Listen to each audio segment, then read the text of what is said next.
without further ado, let's get started. I'm not going to do a super formal introduction. Folks know Andrew. Andrew, thank you so much for taking the time, buddy.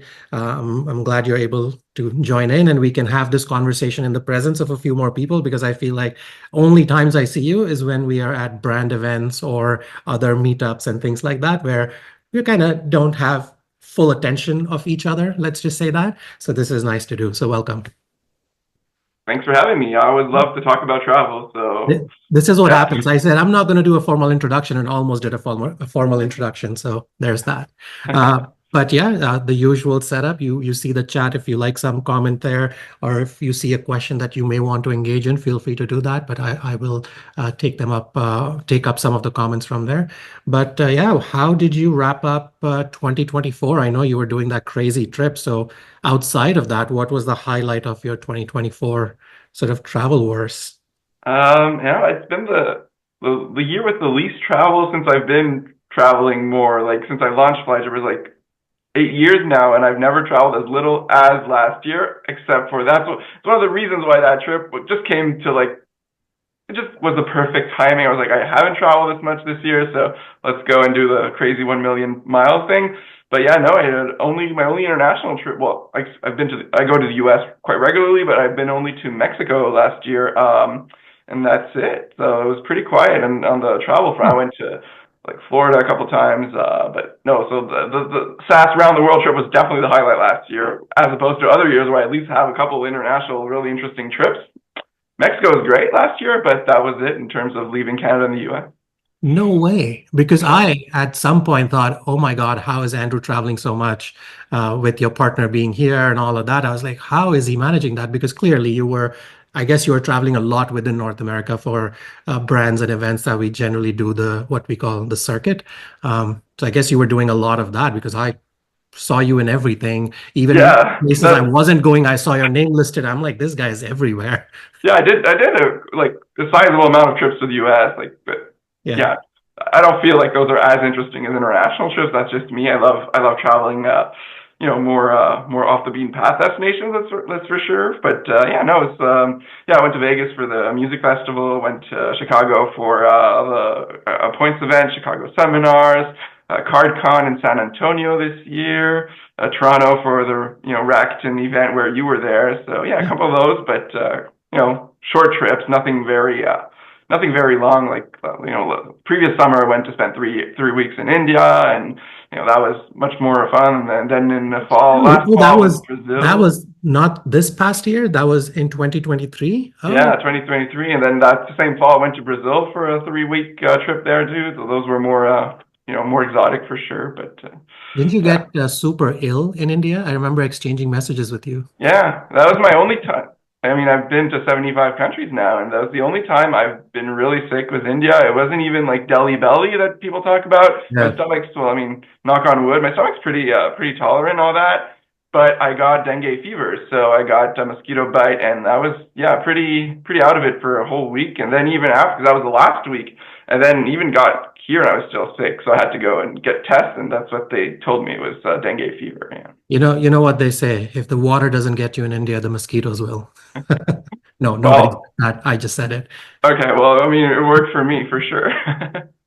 And you were doing a very European version, because that was your first India trip, and you went straight to Rishikesh, right? Delhi, Agra, and Jaipur, and then Rishikesh for the end. Oh, okay. So you did the touristy triangle. Yeah. Well, actually, I was there for. I just assumed you went straight to Rishikesh. I was like, this guy is like adventurous. Well done. No, I didn't want to go too far, because the first full week I was there actually as part of the Canadian delegation for the G20 Young Entrepreneurs Alliance Summit. It was like a free, real G20 summit. So it was a cool experience to just like talk to entrepreneurs from literally like more than 20 countries, because they're always like invited and other invited nations and all that. So that was really cool, but took up the full first week of my trip. So then I was like, yeah, got to go see the Taj Mahal, because that's kind of a must do. Then Jaipur, because it was close-ish, like the triangle they call. So yeah, did that, and then flew to Rishikesh. Yeah. No, I think back in the day, it used to be quite the trek, even from Delhi to Agra for the Taj Mahal. But now with the new highways built and everything, it's pretty good in terms of being able to get in and out and do a day trip. In fact, you can do a day trip to Jaipur and or Agra in a couple of days, easy, if you want to do a short version of it. No, I'm glad you were able to do it. Sorry that you came back with dengue, or came down with dengue rather, but happy to see you all healthy and well. And what's speaking of healthy and well, Happy New Year. And what's lined up for 2025? Yeah, happy New Year to you too and everyone here on the call. I mean, hopefully a lot of nice international trips to compensate for last year, honestly. So now that I'll have a million SAS points, SAS, I mean, it'll be easier, of course, to, splurge for maybe long haul business class, which is not something I usually do as often as all you guys. I'm a very cheap person. I'm not that difficult, and usually I do like 12 trips a year. I'm almost Hmm. exaggerating, but like a couple of years I was at 12 trips per year. So obviously I like to stretch my points and do more, and I really like more of the luxury element on hotels more than on the flight because that lasts Mhm. whatever amount of hours, and I can get over it pretty quickly. But I'd much rather have a nice hotel. But yeah, so really looking to going back to Southeast Asia this winter.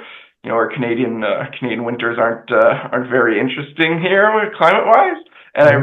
I really love Southeast Asia, so that's probably one trip I'll do for sure this winter. I don't have that many things lined up, like actually planned. Not that much of a big planner, like planning ahead. I'm sure I will go to Europe with my girlfriend this summer because we skipped it last year, and for sure we're going probably May, June, just to try to avoid the touristy months. Yeah. Yeah, so those are the things that are surely planned. I actually got an invite to go to I volunteer for like 2 or 3 weekends a year for entrepreneurship events, and they invited me in LA if there's anything left of the city by then, with the wildfires currently being pretty wild over there. So that's in April, and Coachella is just the week before that. I'm not that into that type of like pop thing, music and all that, and Hmm. it's just like seems like the kind of thing you should experience once. I like events, I like festivals, I like those one of a kind of unique experiences, and I'm gonna be there like literally the week after, so I'm like maybe I should go and see what all that's about. But yeah, pretty quiet on the booked front. Coachella is April, right? Is it April or May? Yeah, so like mid-April, like 2 weekends in April. Yeah, the only reason I know, one of our writers, Anthony, did Coachella trip last year. Yeah, his write-up is all ready to go. I've been just sort of slow on the edit bit, but yeah, I'll push that live, and I'll make sure I'll send you the link just so you Yeah, know I'll look into what to that, make my expect. decision. Perfect. And before we dive into what Sarah is saying, if you're not fired from your SAS run and the million points that you've mentioned, uh, you made a comment about you're pretty frugal with your points and you like to travel. You like to put more emphasis on destinations as opposed to the way to get there. Uh, for those that may not sort of know of your company, tell us a little bit about Flight Trippers, how that came about, and what the ethos is, because to me, it sort of ties in really well to that comment of yours where you are putting the emphasis more on the destination and finding the cheapest ways to get to as many as possible. So tell us a bit about your company. Yeah, so it all started. I was in management consulting, and we didn't have that much time off, right? Like from the corporate 9 to 5, 4 weeks of vacation. Not even sure if that was, or maybe been three anyway. So I would go to Florida, actually Miami. I like Miami very much. I hate the winter as well, so I would go for a weekend. Literally on Friday night, I'd fly out and come back on Sunday night. Like people were like, "How do you do this?" And this was I'm based in Quebec, and Plattsburgh Airport, which is just across the U.S. border, about an hour from Montreal, so not that far. Used to have $40 round trips to Miami, well, Hmm. Fort Lauderdale to be specific. So it was literally 40 U.S. dollars, and this was at a time like 2018, 2012, where the Canadian dollar was actually worth as Yeah. much as the U.S. Parity, dollar, one to which one. Yeah. seems wild at these days with the terrible rates. But so yeah, so I would just tell them, yeah, it was $40.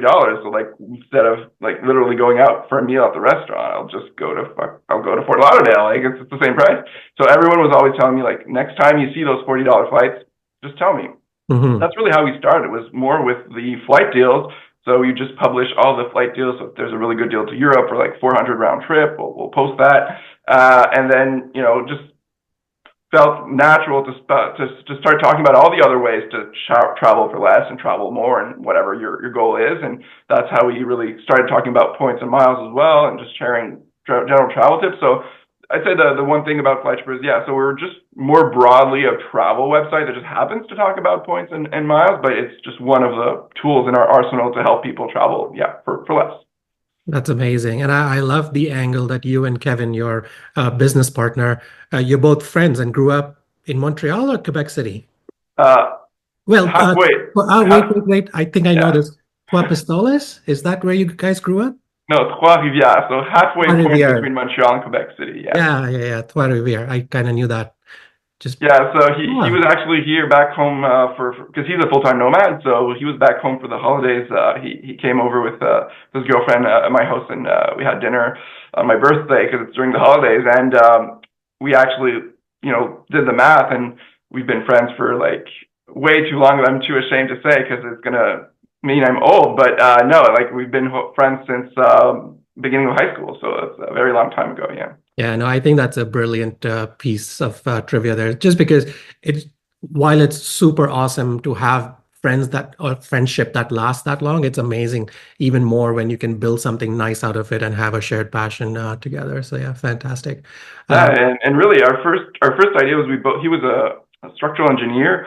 I was in management consulting. We both really didn't fit into the 9 to 5 corporate philosophy and all that, and we really just wanted to launch a business together so that we can, it was more the idea was to have a lifestyle business and just at least not be dependent on working 9 to 5. And we worked together like for months before settling on what should we do, right? Like there's so many options. What do we know? What do we like? And we always came back to like we both love traveling, so let's just do that. So yeah. Fantastic. Love it. Uh, let's shift gears from flight trippers into the actual flying, and you've done quite a bit of that in the last couple of months. Uh, I would give it a fair shot and tell people what the SAS promotion was, but tell us how you came around it, or you came around knowing about it, and if you can just give us a quick snippet of what the actual challenge was before we engage into how you did that. Yeah, so Scandinavian Airlines, they switched from Star Alliance to Skyteam. If you follow this a little bit, airlines changing alliances is pretty rare, right? It's not something that Mhm. happens often. So they wanted to start off with a bang, and boy, did it do the job for that. I mean, it went viral pretty quick. I don't remember actually where I saw it. It just went like everyone was It talking was about it. everywhere. Yeah. It was like 1 million points. You usually see these promotions for 1 million points. It's like a giveaway. Like one person will win 1 million points, and they make a big deal out of it. And it's like it's cool, but like you're not going to get it because like the odds are not in your favor. But this one was really like anyone who flies 15 SkyTeam Airlines gets 1 million points, which is wild. And at first I thought it was. I mean, I couldn't even believe it because I was like, it's so like it's not that it's easy. It's 15 airlines. Obviously, it's not everyone can do it, but it's not that hard for 1 million points too, right? It's kind of like Hmm. Hmm. pretty reasonable actually. Like, so yeah. As soon as I saw it, I was literally obsessed, and I had planned to go to Asia for about a month in November. So it was just like when this came out mid-October, I was like, well, I got to do it because like the marginal extra cost of doing this rather than just going to Asia with like the current prices, in cash are really expensive. So I was going to use points. So the equivalent in points, I mean, was, it's Asia. So like once you're there, it's not that bad to add those and add the Europe bit. So it just, yeah, made so sense. So yeah, so in one sentence, it's like 15 airlines you had until December 31st. So they gave us about 2.5 months. Although at first, like there was an issue with like you had to have the points post by December 20th, and you have to wait 8 days after your flight to credit the retro claim. So it was actually everyone had to plan for really just December 12th. They ended up extending it to 31st, but yeah, so everyone had to plan like pretty last minute overall because yeah, it's just 2 months. And yeah, so I got on that pretty quickly, and I was like, okay, let's do that. It's just like perfect thing for me. I love those kind of like treasure hunts or like challenges, which like hitting 15 airlines is just so cool. Even if like the prize would have been just like break even from the cost of what it would have Yeah. cost me, I would have done it anyways. Like they could have given me half the points and I would have done it anyways, honestly. But 1 million was just like a no brainer. Yeah, and 15 is basically the entire network of Yeah, SkyTeam, right? Every almost. single Yeah, airline in SkyTeam. well, There's 16 or 17 of them. there was 17 that you could choose from because the couple that aren't actually partners with SAS for some reason. So it was like Hmm. ITA Airways out of Italy is not a partner. I'm guessing that's because Right. they're probably going to leave Skyteam anyways. And there was Middle East Airlines was not like a partner for this particular challenge. But yeah, so you had 17, you had to do 15 of them. Hmm. Yeah, so it was pretty Yeah. specific. You didn't have much of an option of choosing which ones you would do, and almost everyone's left off Aerolíneas Argentinas because that's really the one that was really out of the way to go to South America, whereas everyone else could do like just you had to go to Mexico obviously for Aero Mexico, but that's close-ish, and then Europe, then Middle East, and then Asia in one shot was easy to do. Yeah. Oh, and to Sarah's point, Sarah's saying, pretty sure I spent more than 1 million points to get 1 million points because she flew in business class quite a lot. In fact, Sarah did a guest post on Points, Miles, and Bling about her experience, like part one, because she was also doing XP run before even the SAS thing came around. So yeah, a pretty neat curve to her own story, and she's going to write part 2 and 3 pretty soon. And I talked to Sarah during this. I know she did it very differently. Like most people did it like in one go because it's if you have the time to say. She did in like very like I at least 2, maybe 3. I don't remember exactly, but I that think, was very yeah, I different. think she was also trying to sort of balance out Okay. her work. 6 trips, she said. Oh, good Lord. Because Yeah, she had quite to different. be, there was something about she had to be back in Canada or at work and check in every week or something like that. So she had to break it up in 6 pieces. Insane. I think if I had to, I can confidently say that this promotion was by far the best I've seen in at least the last 10 years in Oh, terms for of sure. grabbing attention, in terms of making people change their behavior, making them do different things. Of course, they're appealing to that very small 5% who have the time and a little bit of money to be able to do this. But the fact that, like you said, it wasn't 1 million for one person, it's 1 million points for every person that's able to do it. I don't think I've seen a better promotion from an airline in a I decade or more. Yeah, I certainly have in the last decade, like you said, at least. I mean, it's just unheard of. It's so much points, and Mhm. I can't imagine that they planned for this amount of people doing it because it was wild. Just to give you one anecdote, on the Kenya Airways Fifth Freedom flight from Guangzhou, China to Bangkok, there were 31 of us doing the Are challenge you on kidding that me? single flight. Obviously, it's a bit everyone has to kind of funnel onto that flight because you don't want to go all the way to Kenya. Everyone wanted to do the Fifth Freedom in Asia because all the other airlines were there. So it's exaggerating how many people are doing it, but still, like Yeah, 31 on one single flight. That flight operates 3 times a week, and in both directions. That was just one right. direction, right? So like that's a lot of people. We had the purser say on the intercom, anyone who's doing the SAS challenge, meet up at the exit for a group photo. So we No took this way. amazing photo of 31 people doing the challenge. And the wildest thing was that because we, in our like English speaking communities and forums and websites and all that, we know like a lot of people are doing it. But like there's all that whole other world of the whole Scandinavian like clientele. Mm. Like they're probably the most incentivized to do this because they SAS is their home airline and all that. So they're probably talking about this on their own forums in their own languages. And then there's all the Asians. It was like out of the 31 people, I think there were maybe 5 of us who weren't based in Asia. So it was like Japan-based people, South Korea, Taiwan, Hong Kong, China. So like a lot of people are doing this. It's going to cost Oh, them a that's lot so of points. cool. Yeah, That's so and I cool. think there's going to be devaluation at some point, rather more sooner rather than later, because like that's let's say 1,000 people did it. That's a lot of points. A lot of Yeah. points. Yeah. I mean, I wasn't thinking so much around the devaluation, but yeah, you're right. If they have just sort of downloaded sort of 10 million points, or not 10 million points, a billion points or 1,000 million points or whatever, oof. Yeah, you better be booking all of your trips ASAP before these points lose value. Hopefully not. Hopefully they won't lose as much value. But before we get into the value proposition, how you made the trip come about and all of that, I had something. Oh, what was your outlook towards SkyTeam? I'll give you my personal anecdote. And I may have shared the story before.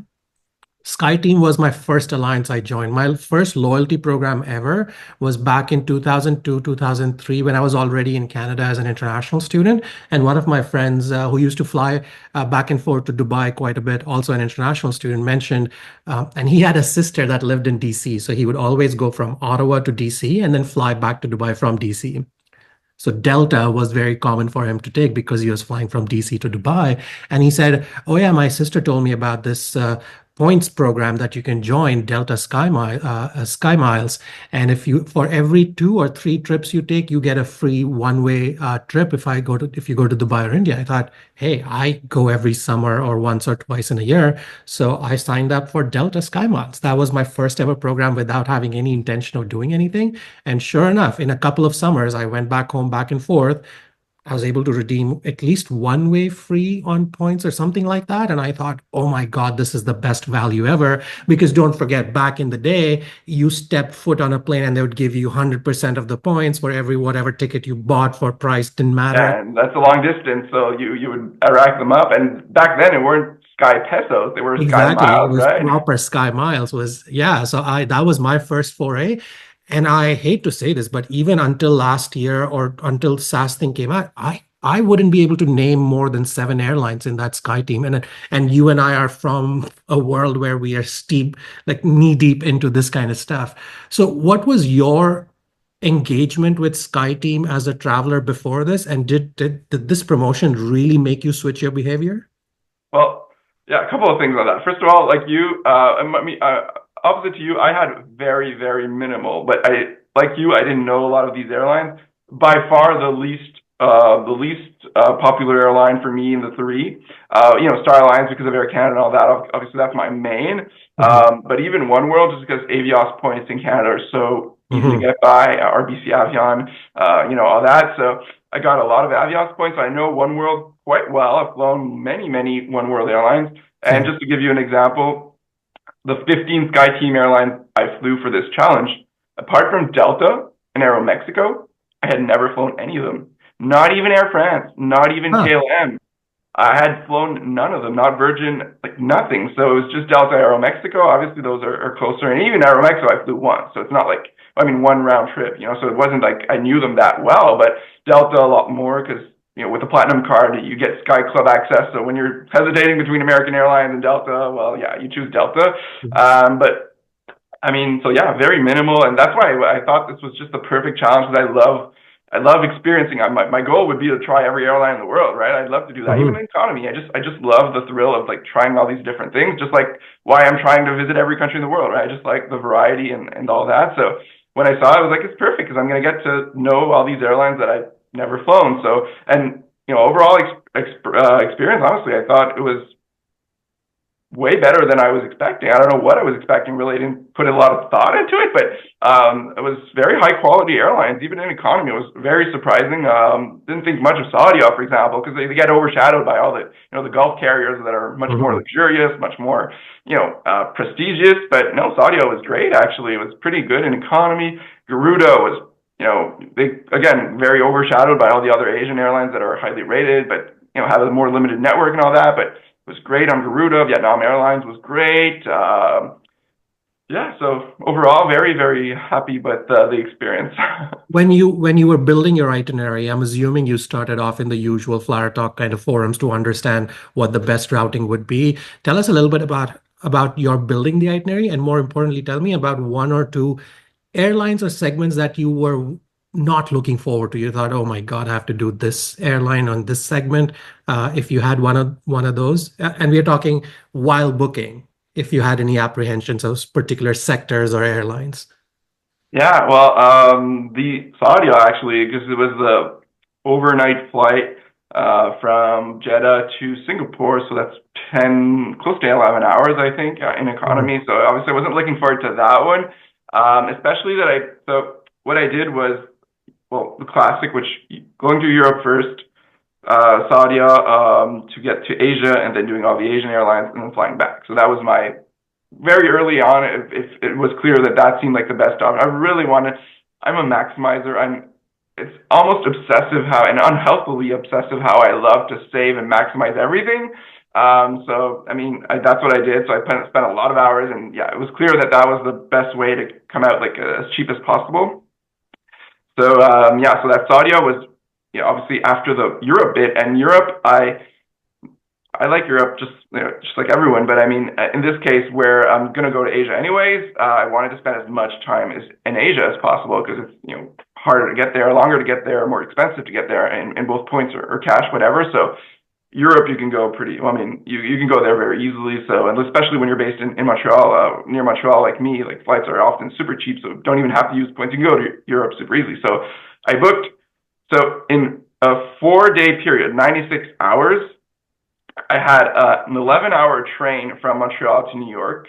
11 hours. Those are insane. And that's the one thing I regret from this trip, probably.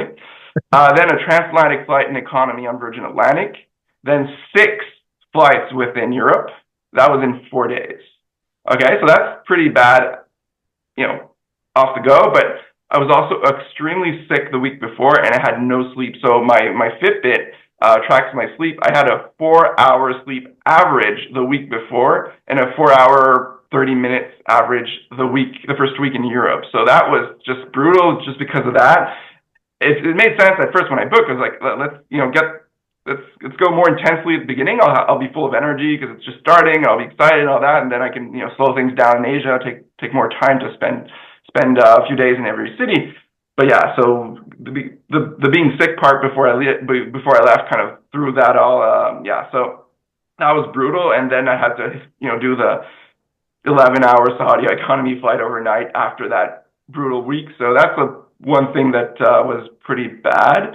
Yeah, apart from that, it got really better when I got to Asia. I wasn't sick anymore. Got a little bit more sleep, not a lot of sleep, but a little bit more. So yeah, to Sarah's point earlier about being tired, I have the I don't know if you could call this advantage of having a terrible sleep schedule just overall all the time. So that like kind of helps because it's not that different. But Great, that one was great way even to more. put a positive spin. I try to see the half glass full. Yeah.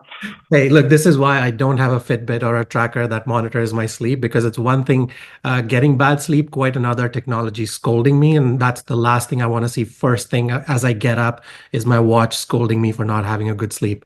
Uh, No, but honestly, it's gotten. I'm trying to get better on this. Obviously, as I get older, I'm not going to be able to like sustain this bad sleep schedule. So just by knowing it, it makes it easier, even when traveling too. So yeah, it's Sarah's question there, she's asking you had a schedule hiccup with Kenya Air or one of the other airlines with one of your tight timelines or connections, perhaps.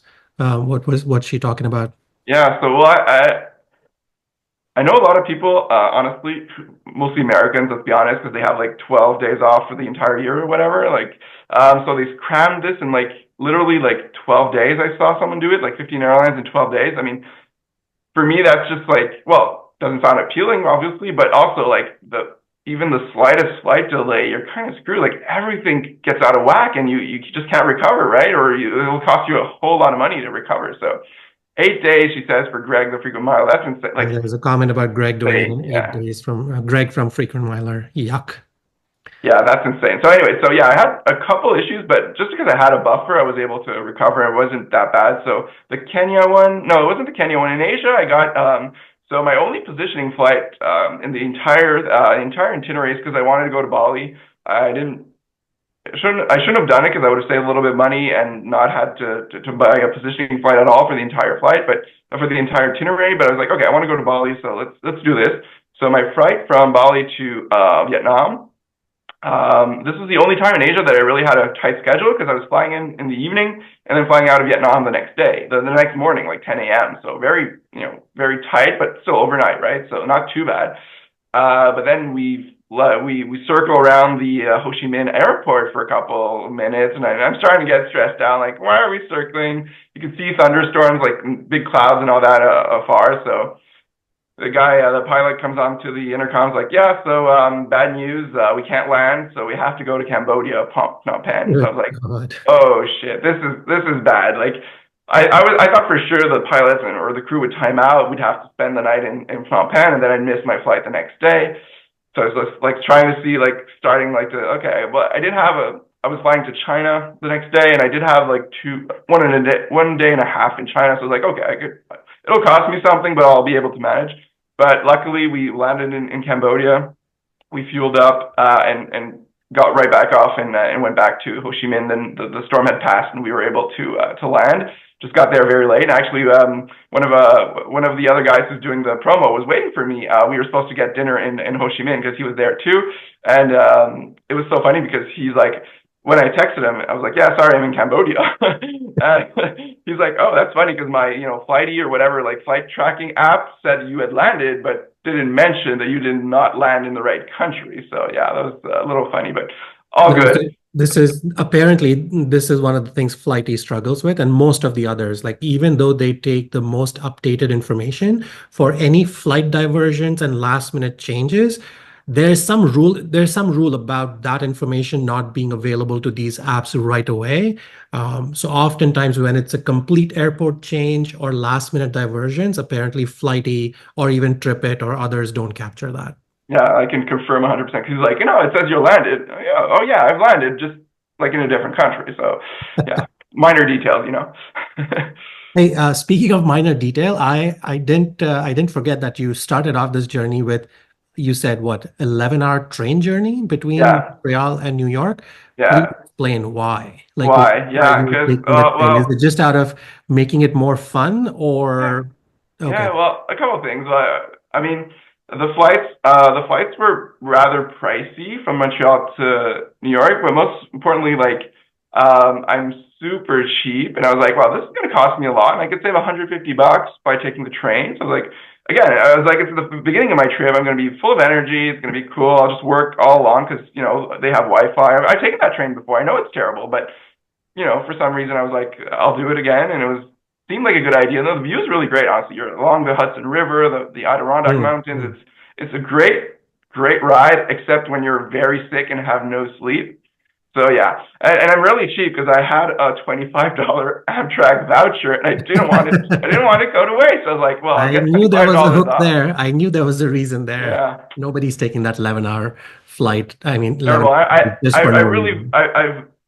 told myself I'm never doing it again. I don't know if I'm gonna honor that, but for now, I'm like, no, not doing it again. Yeah, it reminds me of one of the one of the train changes or delays I had. They sent something like that, 40, 50 or $60 between DC and New York. There was a significant delay in our train. So we got a little voucher to use. Never used it because to use that voucher, I'd have to spend more money to travel more Amtrak. I was like, no, thank you. Never ended up using it. But tell us about how many. So we'll put a little overlay of your all the segments that you did and all of that when we finally put this thing together as a video. I'll grab it from your post. But tell me, how many tickets was your trip broken down into? Because as you were talking about delays and things like that, if your delays were part of that same ticket, then airlines are incentivized to sort of change it for you beforehand so that you don't miss your flight. But how many one-ways were you doing? How many tickets are we talking about? They were all separate except for Air France KLM that I got, was from, where was I? So from Paris to Bucharest through Amsterdam. So that one had both of them on the same ticket. But I tried to minimize them because that's when I was building my itinerary, that was one of the risks that I was seeing is irregular operations. So you have both airlines on the ticket, and then they just try to reroute you and keep you on one airline and not have you do both.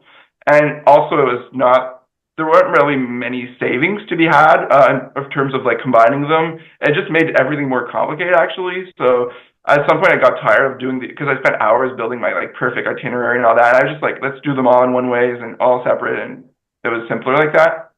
But yeah, any issue would have been pretty problematic, especially in Europe where I had all those flights all in 4 days.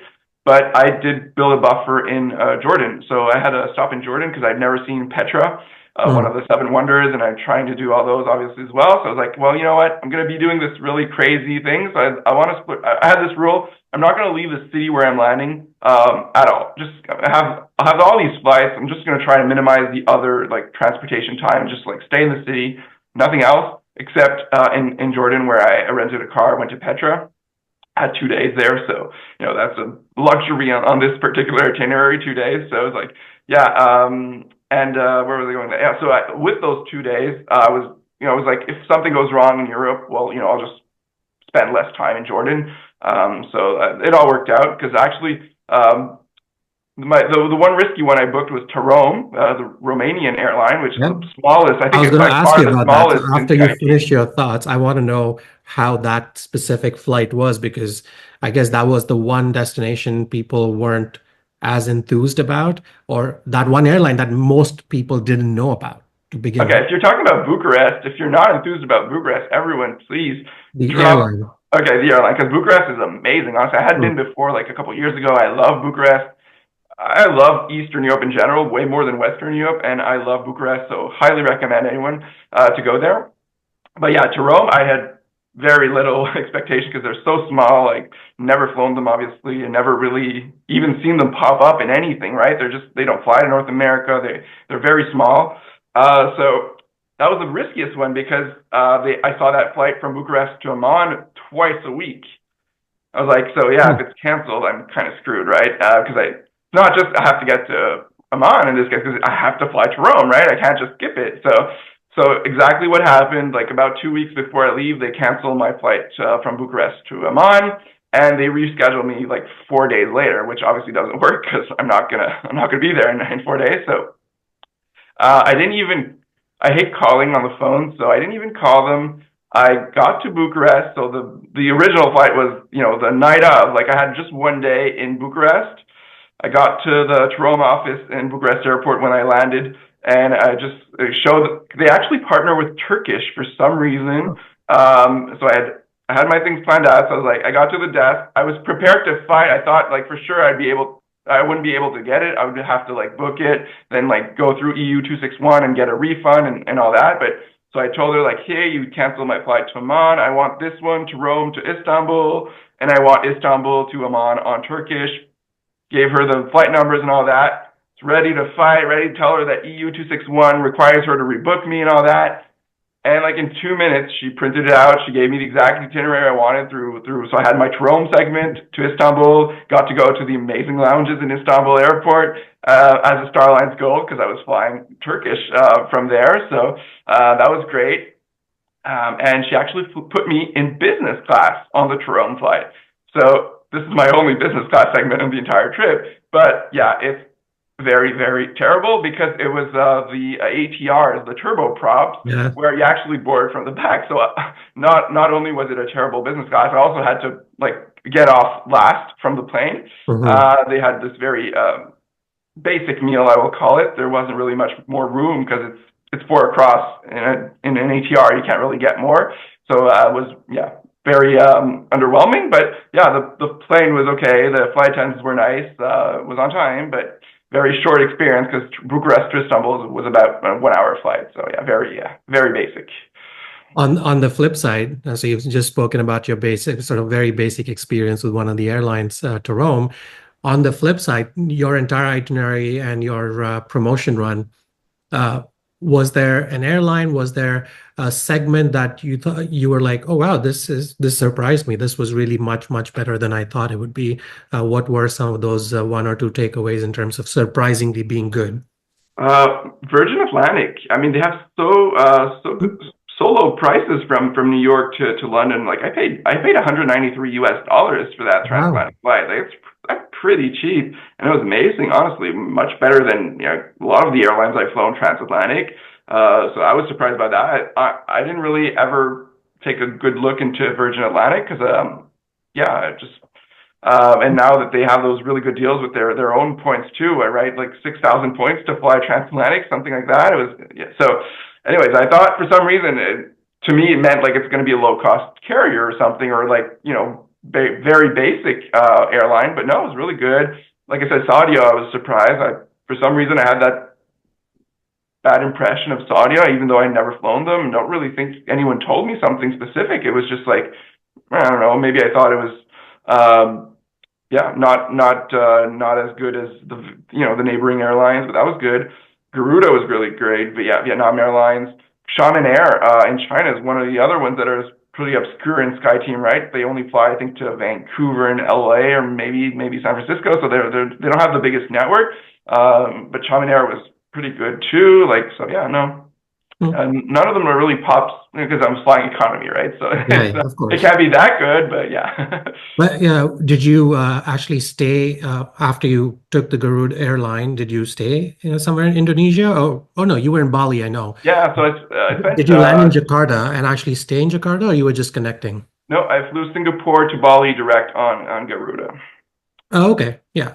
No, the reason I ask is I want to know if you got to experience the terrible, terrible Jakarta airport to city sort of ride No, there and that's the back. thing.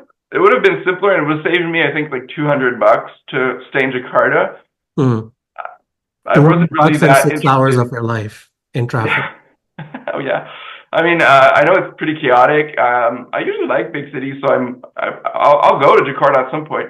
But since like the rest of my Asia trip was all in big cities, like literally like Ho Chi Minh, Bangkok, Guangzhou, Xiamen, like Seoul, Taiwan, Taipei. I mean, so I had all these big cities, so I was like, yeah, let's just do one like more beach, like quiet, like tropical place. So that's why I went to Bali. But I also wanted to review the Marriott hotels that cost 6,000 points.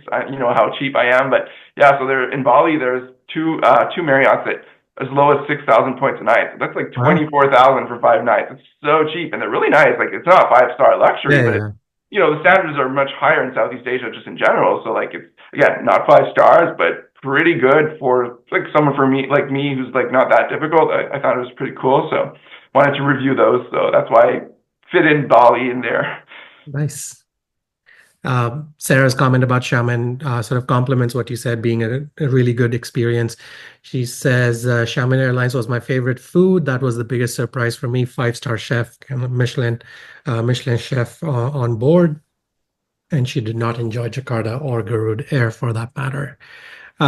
If you had to redo this entire thing, what what's the easiest segments and legs to skip?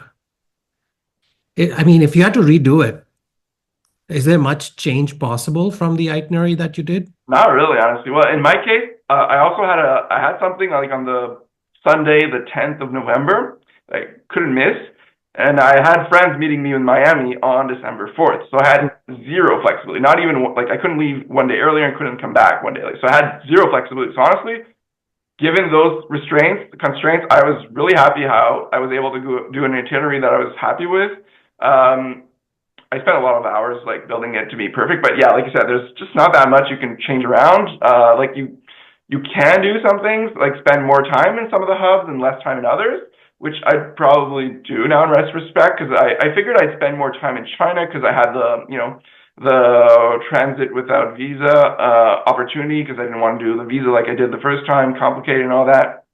So I spent a lot of time in China. Actually, yeah. So I liked my experience in China again, and so like now I'm like, okay, maybe I will go back. So like I could have spent more time in other cities because my initial idea was like maybe I won't go back to China. Like when am I ever going to get a chance to go to Xiamen, China again, right? Like Mm, mm. so like let's spend more time there. Whereas Bangkok, I'm obviously going to go back to Bangkok, right? So that's what I would maybe change. I would probably change the Bali thing just because I'm so cheap that I regret that $200 extra expense just to avoid Jakarta because I'm like maybe I could have honestly been one of those who got the lowest price. I brought it down to what was it like 3,000 US, like 3,000 or was it 2,000? Okay, now I'm completely blanking here. It's in my post though. So anyways, it was pretty cheap for like compared to everyone else in Flyer Talk. All got more expensive than me, so like I was proud. But yeah, no, overall it was really great. I think it's a good microcosm of everything in travel. Like if you spend a lot of time planning well and like preparing and putting the time in before, your trip's going to go much better. So that's yeah. I think it's as good as it could have gone. Yeah. Was there an airline that won you over in the sense that you'd not flown them before? You mentioned Air France, you hadn't flown before. Is there an airline from SkyTeam now? You're like, you know what? If I got a chance, I'm gonna seek them out and fly them because they were nice. Yeah. Well, not necessarily because I'm not. I love trying different airlines, and like if they're like the same price or like slightly more expensive to try another airline, I'll do it. But like I'm usually just gonna get the cheapest or the one that the Mhm. cheapest that fits my schedule or whatever my needs. So I don't think, and this is not a knock on any SkyTeam airline because I'd say the same thing for just almost every airline in the world, really, in economy. There's not much worth paying more for, so I'll just still stick to my approach of like taking whatever's available in terms of like reward seats that I need to get to where I need to get to, or like cheap flights. But no, I don't think it's going to change my perspective, which is probably not what SAS wants to hear, because they're spending a whole lot of points to get people to, yeah, like you said, change their habits or like consider Skyteam. But I think it's more like probably like they had a marketing budget to like Exactly. get the news out about them joining Skyteam. So it's a very unique way of spending that budget. But I won't be I'm surprised not if this personally going to was. switch anything to Skyteam. Like, although with 1,000,000 points, I'll be flying a lot of Skyteam partners. But like once it's done, I don't know if I'm really necessarily gonna stick to Skyteam more than another. Yeah. But one thing I do hope is this inspires new promotions on other airlines. Like for example, One World is supposed to grow by 2 airlines this year, which is pretty rare too, because there aren't that many airlines joining alliances anymore. So Oman Air and Fiji Airways are joining One World in 2025. Who Mhm. knows? Maybe we'd get a good promotion to try all the One World airlines. I'd love to do that, but yeah. Yeah, I was just jamming a statement that I won't be surprised if this promotion was sort of also supported financially by SkyTeam, given how like I can't see an airline independently saying, "Oh, we're going to spend 1 billion miles and just dole it out to people," because there's so. I mean, that is specifically because they're asking you to travel 15 SkyTeam members. I have a feeling that backdoor conversations or financing, there was a lot of SkyTeam money that went into this because they knew they would get so much promotion and exposure from the members that SAS brings in. What was your SAS segment that you flew? Flew London to Oslo to Paris. So Okay, so it was the within only way to make it. Europe. So Yeah. yeah. So it was very nice. Honestly, I'd never flown SAS before either, but it was really nice. So I yeah, I wouldn't be disappointed if I had to use some of my points on SAS like Mhm. directly and not on the partners, because it was fine. I know they fly a couple of nice transatlantic flights. Price points are decent through SAS if you find obviously saver level, but so I'm super flexible. So I think I'll be able to use my 1,000,000 points to go to Europe, to go to Asia. I mean, they have really nice sweet spots, and no one's really looking to like SAS sweet spots before, because like why would you before this? But now like there'll be a lot of people wanting to know this. But like their regions are huge, so like they define all of Asia, so you can fly from Japan all the way to Central Asia for 30,000 points in business class. So I Mhm. mean that's a long distance if you find Yeah. those partner seats. So I mean I'm gonna be able to have a lot of nice trips with this 1,000,000 points, assuming the devaluation is not too bad. No, and tell us a little bit about that. So when was your last segment that you flew, and when did all the have the points come in already? Are No, you they have a not. millionaire? Oh, So you're not. You're just a quasi-millionaire on yeah, paper. well, a So lot of people tell are us a still bit about the waiting. timeline in terms of when you can expect the points, or when people that did it, when can they expect the points? Did you see all of your flights reflect on your account right away, or was there glitches there? Give us a reflection Yeah. of that. A lot of people had more glitches than me. So yeah, so to piggyback on that and go back to your point, I completely agree that there's probably some SkyTeam money there, because one of the issues with SAS joining SkyTeam is like a lot of the airlines technically their systems wouldn't connect, and it was very complicated for some of them to credit the points. So there's that element too, where like maybe it's kind of a way to force, because a lot of people did it. So Garuda's being forced to do whatever it takes to connect to SAS, like to promote that integration on the technical side. So I'm sure there's that element too. But yeah, so I finished on the 11th of December. Again, because we had to plan for the 12th at Mhm. first before they changed it. So the 11th, a lot of people had more issues than me. Like for real, like every airline, well, some of them you couldn't do the adding your SAS number online. So but that's not that big of an issue. I had to go to the counter, wait a little bit, sure, but like every time I did have to do that, the counter, the check-in desk was able to do the SAS number without a problem. So that went well.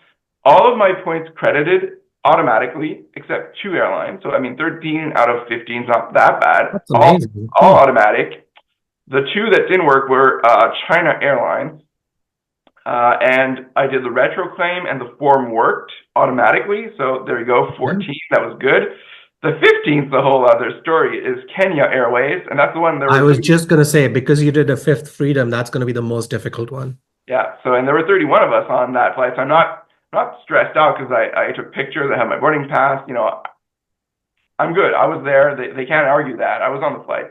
But that one, even the retro claim would not work. There was nothing to do. So I had to send the email, and I'm still waiting on that. So like a lot of people, they did send us an email saying like, look, we're overwhelmed. There's too many retro claims. We have to do them manually. So we'll do them in January. Don't worry.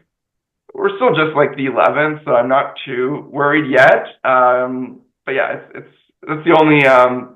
But again, like it was a known commodity. Like everyone knew Yeah. going in. Like Yeah. there would be some issues. Like if you did all your airlines and you had your boarding passes, Did I'm you? not too stressed out. Like they're not going to try to wiggle their way out of paying out 1 million points. I hope. I would really be surprised. I mean, if not, we're just going to all like No, do I a don't. lawsuit for sure. But No, I don't think for 1 second that anybody's going to be stiffed out of their points. It's just how long it'll take for them to yeah. figure out all the IT So, stuff that for so things that yeah, as we of can now, they find said out. end of January, so it's not too Yeah, bad. yeah. Sarah says we got emails so far only saying you'll get the 1 million sort of hang tight, and also adds that SAS IT is a bit of a PETA. Sarah says Kenya posted for her automatically. First Delta flight never posted. I had to fly Delta twice to make sure.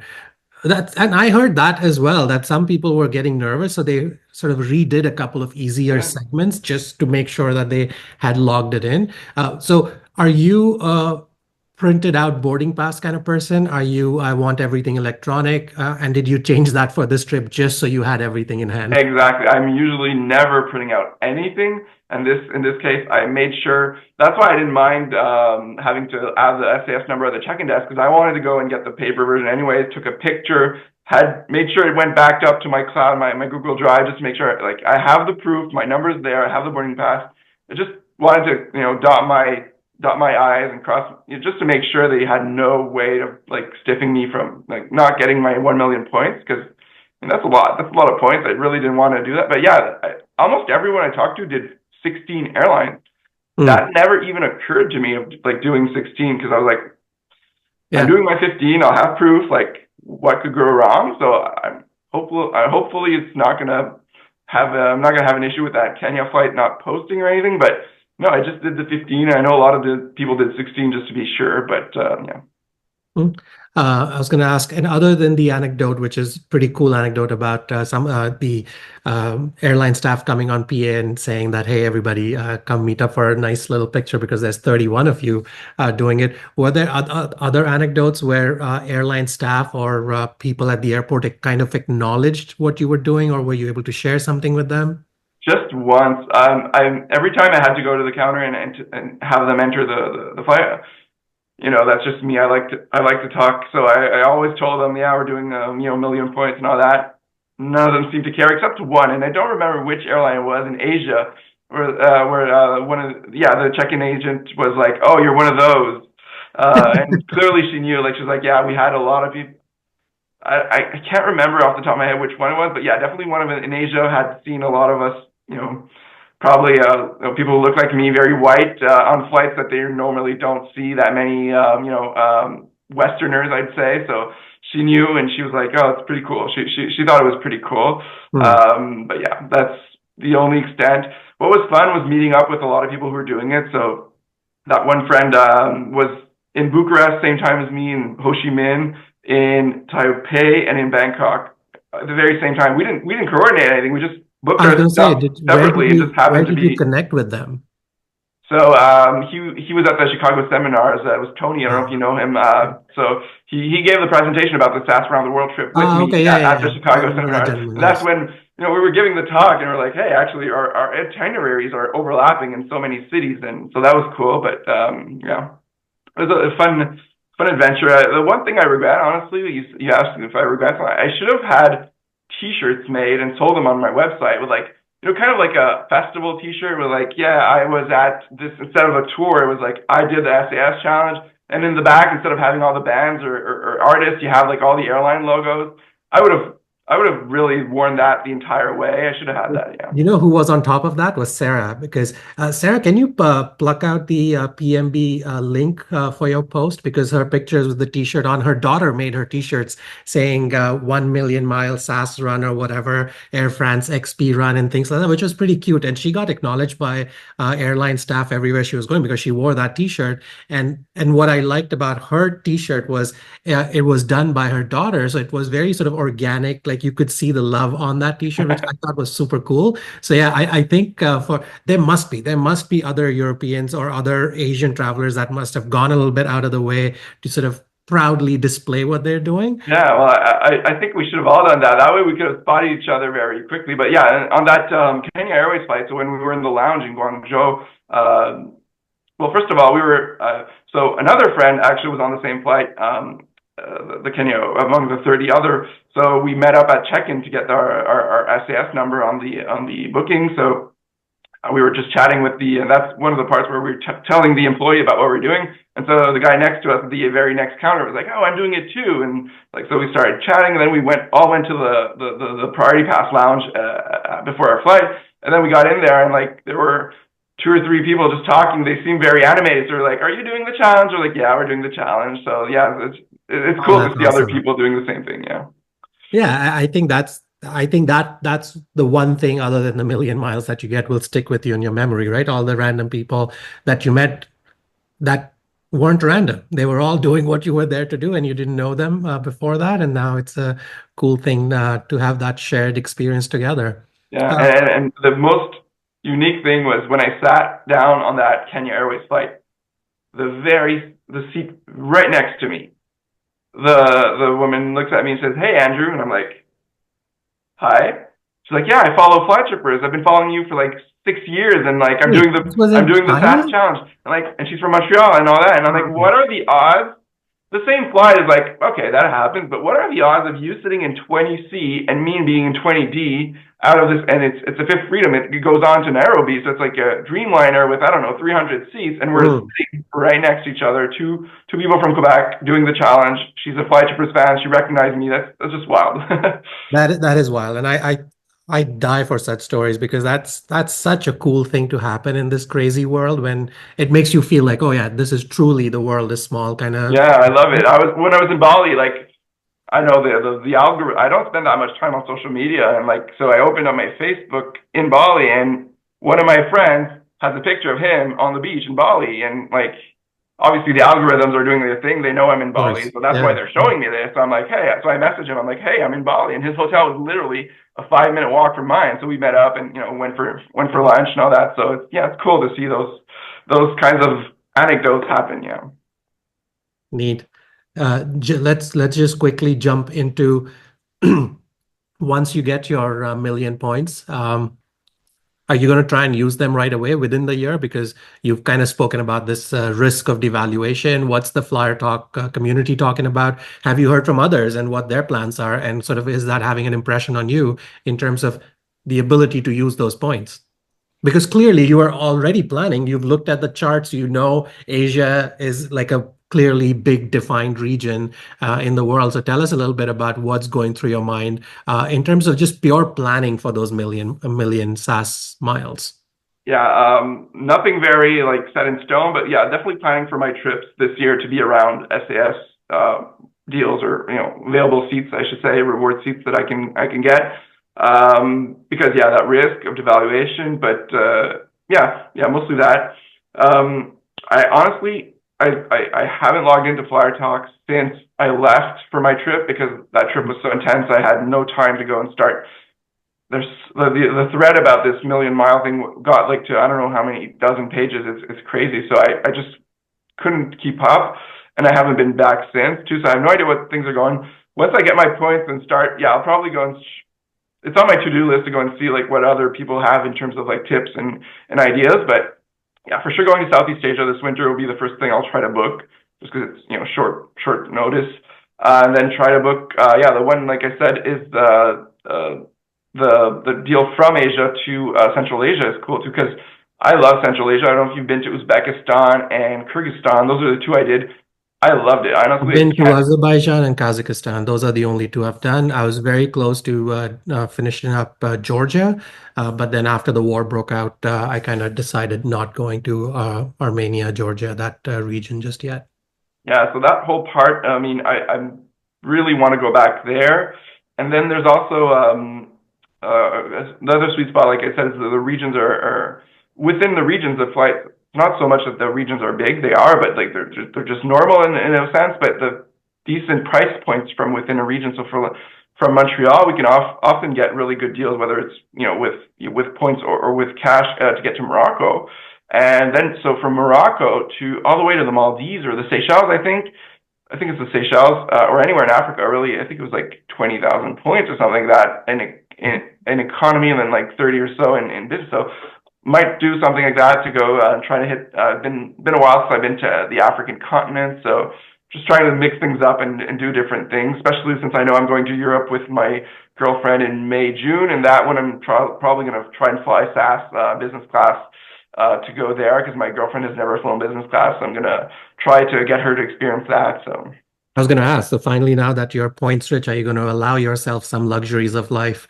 yeah, well, I Those think I'm gonna cruise do to, a little bit more of like long haul. Like yeah, honestly, even the 6 hour flights, I don't remember which one I did during this trip that was 6 hours.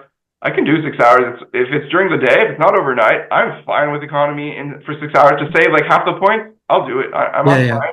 It's Look, the overnights. That's what kills me. exactly. I Yeah. think it's also about habit. Like if you are just habitual to flying economy and you don't sort of trouble yourself with, oh, what if I was there? Because I did that with my work travel, right? Because it was always economy and we were going like long distances, like 12-hour, 14-hour flights. Those are the only ones that would pinch me. But even going from, I remember going Ghana to South Africa and things like that, which would be like 6, 7 hour flights. To me, it was like, yeah, that's an easy skip. And Yeah. I can just, yeah, those didn't bother me. It was the overnight flights. It was anything longer than like 10 hours.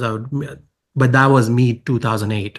You ask me now, and I'm like, I'm not going anywhere if it's not Yeah. like comfortable. But uh, yeah, so you should definitely try and spoil yourself through the million Yeah. miles. And for you, it could just be as simple as using Air France, right? Because now you have access to those points and to the Yeah. flights, to be able to do that. And of course, you travel enough in North America to know that you can actually do enough Delta flying. And I've never looked at SAS and Delta and how they sort of match their points sort of if you're doing Sky Pesos, if it's super expensive, I might just be tempted to do SAS points and fly Delta, because Yeah. all said and done, I think Delta in North America just still has the best product delivery from airlines and on-time performance and all of that. And Delta still holds solid performance ratings on those. You mentioned flying with your partner. Any specific thing where you'll make it a thing now that you get to fly her in business or first? Any specific regions? I'm going to scroll back to Sarah's question, which was sort of a twist to my question. Where did it go? She was basically saying, oh, yeah, here it is. A different take on the same question. Are there any destinations you would go back to now that you had not thought of before? And if you can couple that with your partner now, and you trying to treat yourselves to a particular destination, was there one from this trip that you thought, hey, this would be a nice spot to come back with my girlfriend, partner? Um, all of them? No, I'm just kidding. No, but I don't think your partner is ready to take on all of them just because no. you wanted to, no, It, even if it, it was in business class. yeah, it's funny because someone was like, "Oh, you didn't want to bring her along for this?" I'm like, "Are you kidding? This is like the very furthest thing that she would ever consider even doing so." No, doesn't appeal to her to fly. I ended up with 22 flights in 24 days, so that's a lot of flying. Yeah. It's a lot of flying. No, but I mean, she's more partial to Europe, so we'll stick to Europe for her with her for now. So I've always wanted to go to Croatia. I haven't been there yet, so it's one thing that's on our list. Trying to maybe combine like Venice, Lake Bled in Slovenia, then down the coast to Croatia. Maybe that's one of the things we're looking into. She really wants to go to southern France. I'm not a fan of France in general, but I think I'm gonna lose that battle. I'm gonna have to go, and apparently the south of France is much better than Paris or whatever. But I'll have to give it a try. So south of France is on her list for sure. I like Eastern Europe. So I Yeah. mean, everywhere I've been in Eastern Europe, I love. So I want to go see the places I haven't been to, like the castles in Romania. I love Bucharest, but apparently like Transylvania, the castles is all, even more beautiful. I love Belgrade in Serbia, but there's like a national park at the border between Serbia and Romania. It's beautiful, like even more nice than a lot of the national parks we have, that we all know, but just because it's in countries that aren't as popular, people don't know about them. Hmm.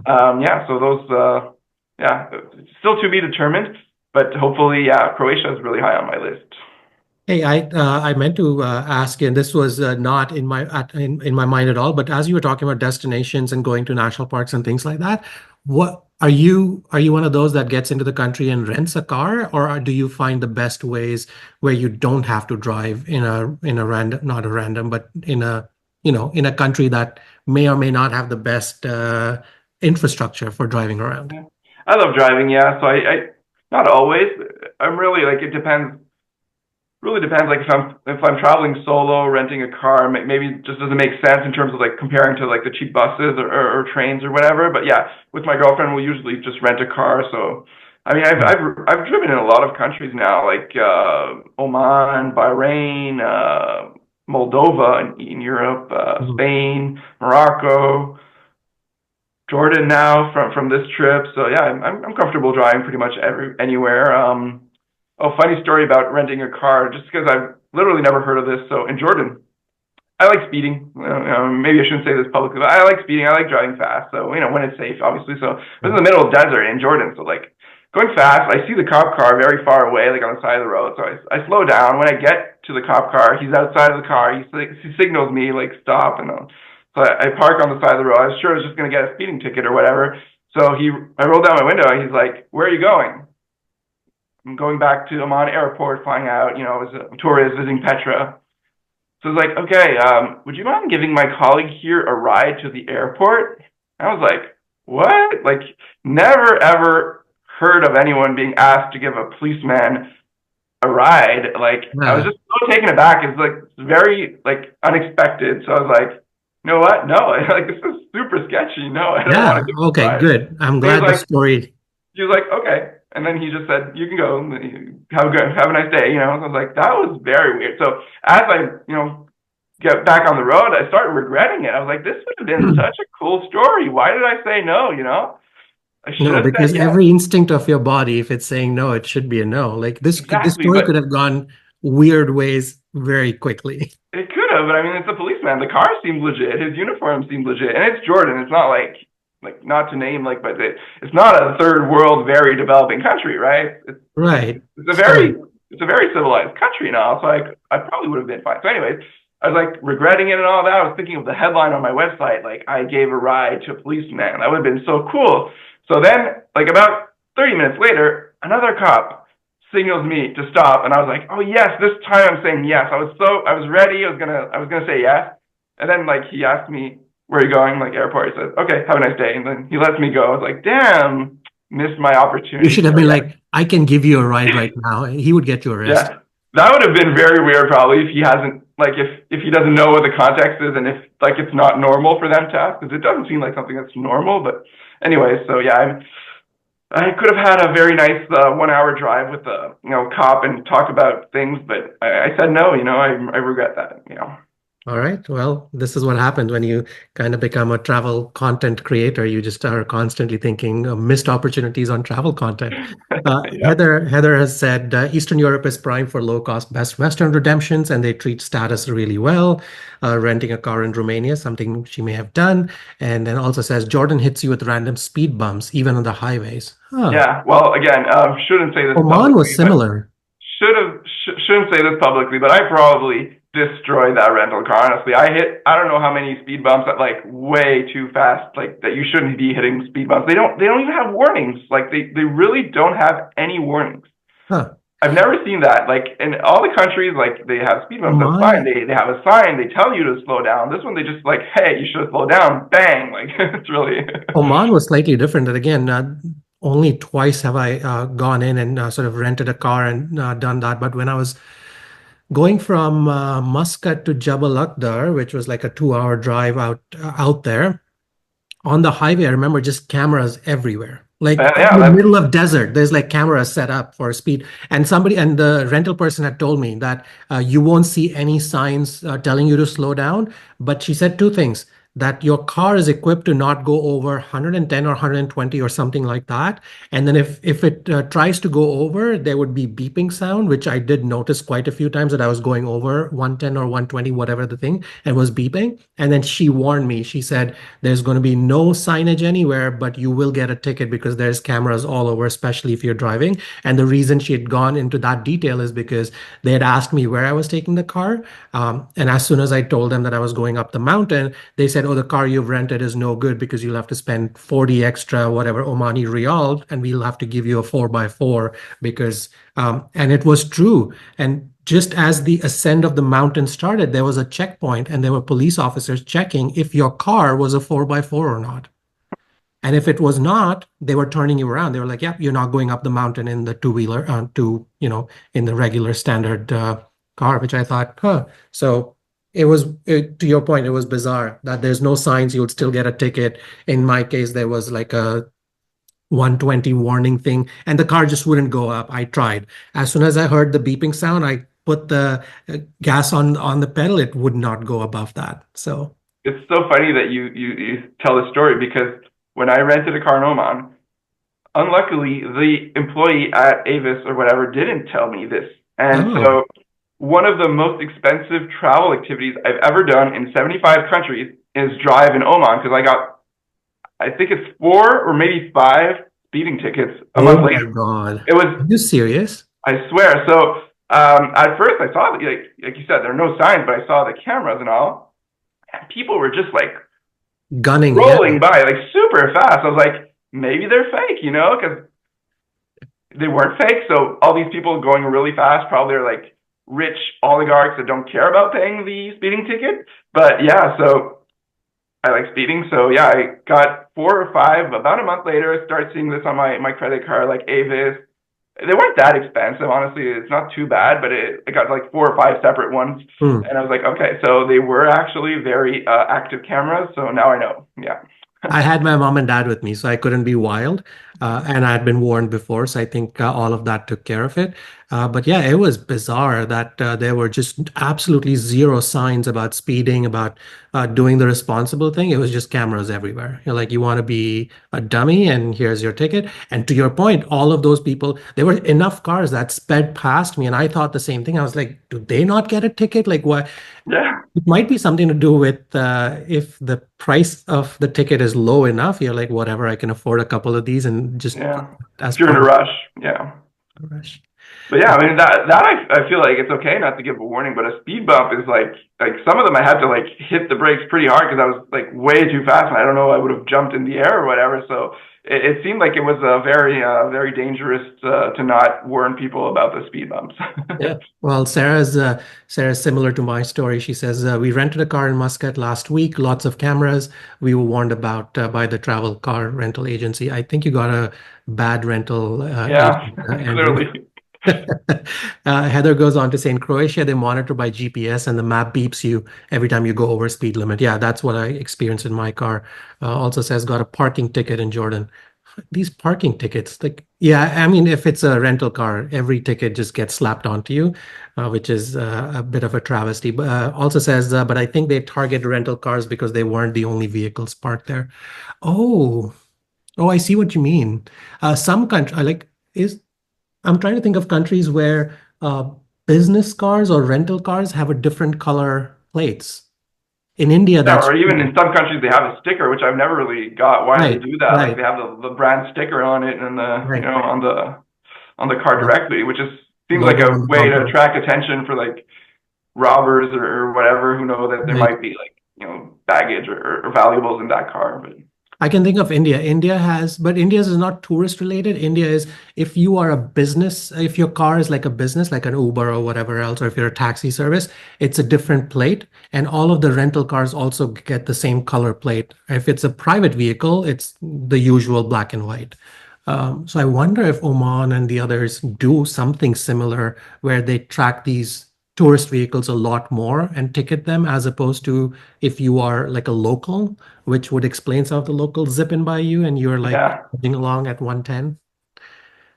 Yeah, yeah. Sarah says in Trinidad, the rental car's license plate begins with the R. Yeah, so there's enough ways out there to mark you out from that. Neat. But So, yeah. So to answer your question, a very long-winded way, but yeah, I love to drive in a lot of countries. It's just a way that to see things that even if you're taking the bus or whatever, you'll stick to the main roads, right? Where the car, just the freedom it affords you to go like really anywhere you want, see places where there are not many tourists. I love that. So. at the start of the and I'm cognizant of the time as well, but at the start of the talk, you were saying you'd like to focus a little bit more on hotel status and loyalty program. Tell us a bit about how that jives into your entire planning with, where you're juxtaposing the cheapest way to get somewhere, but then also putting more emphasis on status and points once you are in a place. Like how do you sort of work your point strategy around once you're at that destination? Yeah, Hotel I know strategy. a lot of people love Hyatt. But I'm a Marriott person, so I'm Titanium. I've been Titanium for a couple of years, many years actually. So I feel like because I love to go to the more off the beaten path destinations, and Marriott just has the best footprint. Like there's so many hotels in so many places. Like even Uzbekistan, I was in Tashkent, the Mhm. capital, and there was a brand new courtyard that was again like courtyards and all that seems like very low rent. But when you're in Asia, like it's basically a full service hotel. They have the restaurant. They have Basically, if you're not in North America or Western Europe, courtyards are amazing. yeah. So it was awesome. And then like I don't think Hyatt would have had many options like in a lot of the places where I go. So yeah, I love how outside of North America and Western Europe, which is the big disclaimer, the big caveat. Of course, in North America, there are like a billion, elites in every hotel at every Hmm. single day. So that sucks. But elsewhere, like I get really good treatment with most Marriott hotels. Obviously, there's some variation. Some hotels you know, don't give a about elites. That's okay. It happens. It sucks, but that's always the way it's going to be, and can't really do much about it. But in general, I get great upgrades, free upgrades. Do it. Like, people are like, "Oh yeah, but you have to ask for them." I don't care to ask. Like every time I've asked for a suite outside of North America and Western Europe, I'd say like 99% of the time I get a suite, like in Marriott, because Hmm. they don't see that many elites, so it's really easier to get. And yes, I do have to ask for it. They don't proactively give it all the time. I don't mind. I literally just chat with them in the app the day before, and I tell them I'm a Titanium. I see that there are suites for sale, and I want them. That's it, and they give it to me. So I Okay, get so great you're treatment. doing the a day before kind of chat once it's available on the app. Yeah. Check in on the app or check in person? Never checking in the app because I don't know if it's still true, but I was always told that it kind of knocks you into a room and then you can't get. I don't know if it's true honestly, but I don't mind going to the desk because that's where I can ask a last time, like, hey, I see you have seats for sale. Can I get one? I'm titanium. So I've never checked in. I don't even think I've ever tried checking on the app, so I don't even know how it works. But I should You can try it do once. what I But you can do what I call a half check-in, which is once you proceed, so to click through check-in, it'll ask you for the times that they can expect you, and then click one more through. If the system is auto upgrading you, in the next page it'll tell you your room type. And if you okay, see the upgrade come through there, and if you don't, you just don't never that's a good idea. Yeah. complete your check-in and just X out. I do that often. And I think you're right in the sense that if the system is not upgrading you, then it allocates a room to you. And then if you go up to the desk, the incentive is very low for them to be like, oh, let me just change your entire room type and get another room ready for you.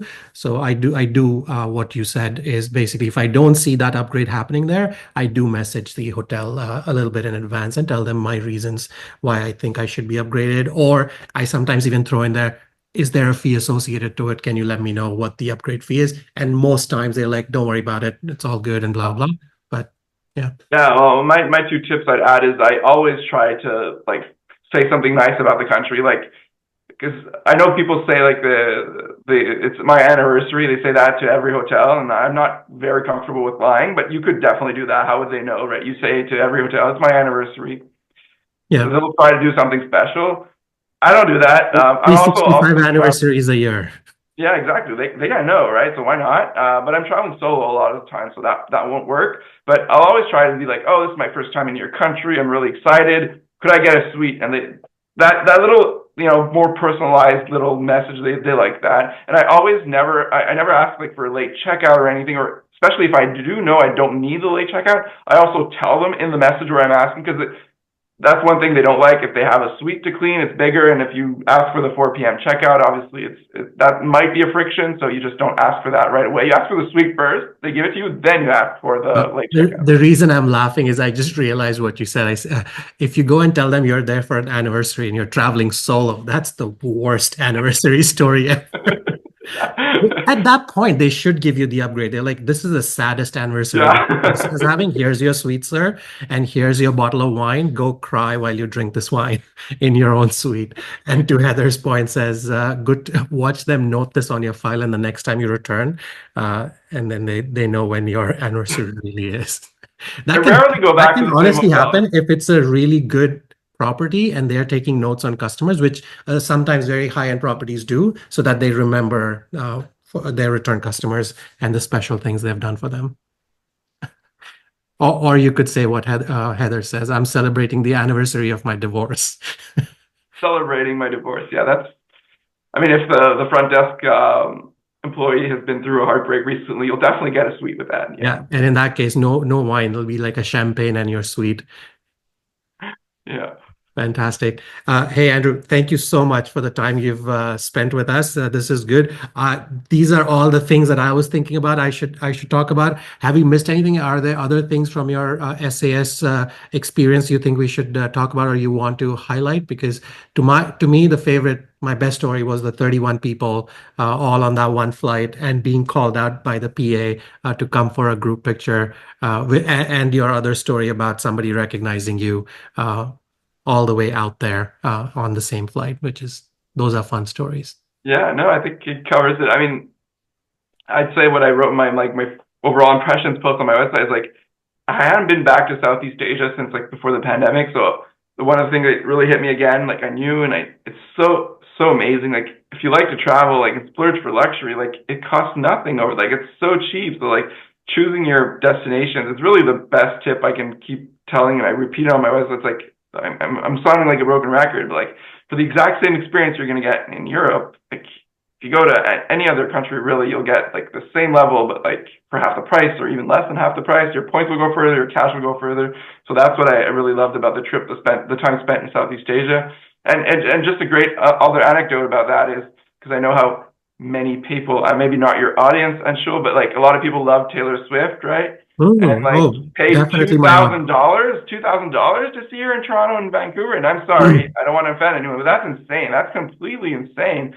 I went to see her for $23 last year because I went to Brazil. And Brazil, they had too many tickets. They had like 7-8 dates in Sao Paulo, 7-8 dates in Rio. There was just too much supply, not enough demand, so I paid $23. So that's the exact same concert, exact same song, exact same artist, just in a different place. So the same is true for everything in travel, right? Like the same hotel, the same experience you'll get for way cheap if you just choose the right countries. So yeah, that's my main takeaway of this trip is like, I love Southeast Asia. I want to go back. Yeah, that's a good takeaway, and yeah, great anecdote about that Taylor Swift concert thing. But everything comes back to sort of having that privilege of points and understanding of how things can be cheaper to travel elsewhere. I mean, rather than paying $2,000 for a ticket here, if you can just travel cheap using your points to say Brazil and watch them for $23. I mean, it's hard to explain that to somebody that doesn't understand the core value of using points or using loyalty programs or just cheap travel in general, right? Yeah. And again, it could be different aspects. If you're with a family, might be easier to just do it here as opposed to lug your kids out of school and then somewhere else and all of that. So yeah, for sure. Yeah. Fantastic. This is good. This is fun. Can I give you a little homework if you don't mind? This is just a personal request. Yeah. Would you mind either that or just text me your entire itinerary? I want to see a GC map of that situation, and I'll do an overlay at the start of this when you talk about your actual trip, so people can actually visualize what your entire trip was. Would be cool. Awesome. Yeah. Well, so maybe I'll mention that the whole thing was on one trip, and I have the map already of that. You do? Can I take a screen grab of that? except Delta and Aeromexico. So I did those separately because I was able to fit them in a trip in separate trips to kind of shorten things. So, but the map has all the other ones and it's pretty cool regardless, even if it's just missing those two North American airlines. But yeah, I'll send you that. And yeah, it was too late for this one. But I mean, if you have like FOMO and you kind of regret not doing it, like make sure, like anyone here listening, like if you see anything else like this, just jump on it. It's just really, really kind of thing that might never come back. So it's worth the hassle because it wasn't like a relaxing trip. It wasn't a normal trip, but it was fun Yeah. in its own No, way. look, what I'll say is the reason it doesn't give me FOMO is because I know how much effort goes into something like that and how much time that go into something like that. Why it may give me FOMO eventually is that it's such a marquee thing. Like, you know what I mean? Like this doesn't happen often that an Yeah. airline switching alliance and then also inviting you for 1 million points to do this crazy game thing. And we all love a good game, right? In this Yeah. hobby. So I think that They know that we love gamification, so yeah, they that bit spot on. always makes me feel like, oh shit, I should have done it. But then I quickly remind myself how many economy flights I would have to take if I wanted to do it. So I'm like, no, thanks. You know. And I mean, like, I think maybe it's exaggerated, but I think it's something that like will be at the Chicago seminars 2049, and we'll be like, oh, remember the Yeah, SAS challenge? It was 100%. like, 100%. I think it's one of those kind of things well, I think it's going to be remembered for a long time because it's just so rare. Yeah, and Sarah's pointing out you could have done it in business class as well, just saying. But then Sarah, like you, I'd have to do like 6 different trips to make it happen, and God knows how much time. So no, I definitely miss out on the the royalty factor of it, the niche that it is. And like you said, 20 years down the line, we'll still be talking about this one. That's for sure. Yeah, hopefully. Yeah. All right, let's close this one out. Andrew, thank you so much. I'm sure I'll bump into you in the next event somewhere. And yeah, we'll be doing a few other things closer to home for you in Montreal, Toronto in the coming months. I'll send you the invite. If you can come by for one of those meetups, that'd be awesome. Awesome. Well, thanks for having me. Love chatting with you, and hope to see you soon. Yeah.